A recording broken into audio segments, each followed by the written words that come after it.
Good morning to one and all. First of all, we have to know about what is meant by signal. Signal is a mechanism of primitive communication, synchronization and notification. Signals are limited form of inter-process communication, typically used in Unix-like and other operating systems. Coming to signal, a signal is an asynchronous notification sent to a process or to a specific thread within the same process in order to notify it of an event that occurred. A signal is basically a one-way notification. A signal can be sent by the kernel to a process, by a process to another process, or a process to itself. Signals are simple and lightweight form of inter-process communication and therefore suited for embedded systems. Signal is an event generated by the Unix and Linux systems in response to some condition, upon receipt of which a process may in turn take some action. A signal is just like an interrupt when it is generated by the user level. A call is made to the kernel of operating system and it will action accordingly.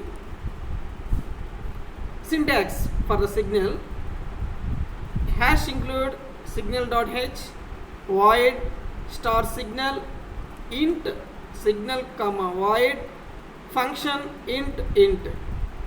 The primary system call for signal handling is signal. It is a function that takes two parameters, sig and function. The signal to be caught or ignored is given as argument sig. The function to be called when the specified signal is received is given as function. General concepts for signals.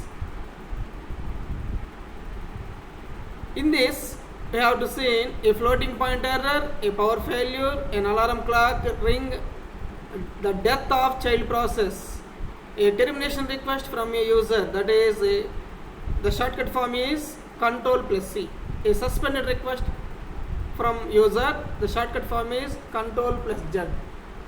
These kind of events are often called interrupts, that is, interrupt the normal form of the program to service an interrupt handler.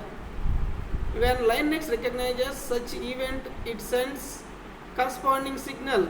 That is, example for this is floating point error. Kernel sends offending process. Signal number 8. In this concept, we have to see who sent the signals. Kernel sends the signals. Any process can send any other process a signal as long as it has permission. Receiving process suspends its current flow of control, executes signal handler, resumes original flow when signal handler finishes. How do we care about signals? We can use them to protect our program from Ctrl+C. Arrange for alarm clock to terminate a long running program. So we have to see the signal types of signals.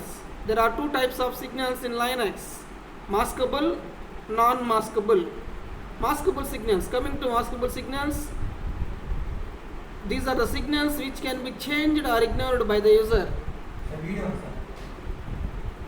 For example, Ctrl+C. Non-maskable signals are interrupts. These are interrupts which cannot be changed or ignored by the user. Example for this is Ctrl+Z. Defined signals. Default handler usually does the following: terminates the process and generates a dump of memory in a core file. Terminates the process without generating a core file, image file, that is. Ignores and discards the signal, resumes the signal. Coming to the list of signals. In this, we have to see the list of signals. These are kernel, memory management, terminal driver, shell command, Windows Manager.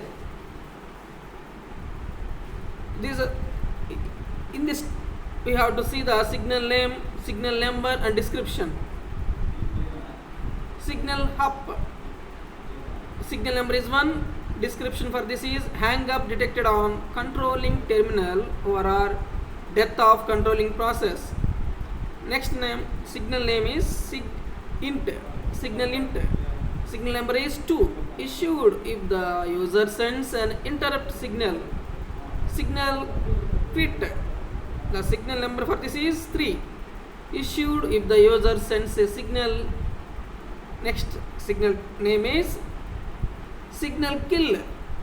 The signal number for this is 9. If a process gets this signal, it must quit immediately and will not perform any cleanup operations. Next signal name, signal alarm. The signal number for this alarm is 14. Description for this is alarm clock signal used for timers. Next signal name is signal term. Corresponding signal number for this is 15. Software termination signals. Next one, signal abort. Description for this is process abort. Purpose we have to use. Next one, signal pipe. Write on a pipe with no reader. Signal term means signal termination. Signal user 1. The description for this is user defined signal. Next concept, terminal signals. Easiest way to send signals to foreground. Process press Ctrl C or Ctrl Z. When we have to use these two keys, the signals are terminated. When terminal driver recognizes a Ctrl C, it sends signal int signal to all other process. Next one, alarm signal. First of all, we have to know about what is meant by alarm in signals. Set an alarm clock for delivery of a signal. In this purpose, we have to use this alarm. The synopsis for this is hash include unistate.h unsigned int alarm unsigned int seconds. Description for this is alarm arranges for a signal alarm signal to be delivered to the calling process in seconds.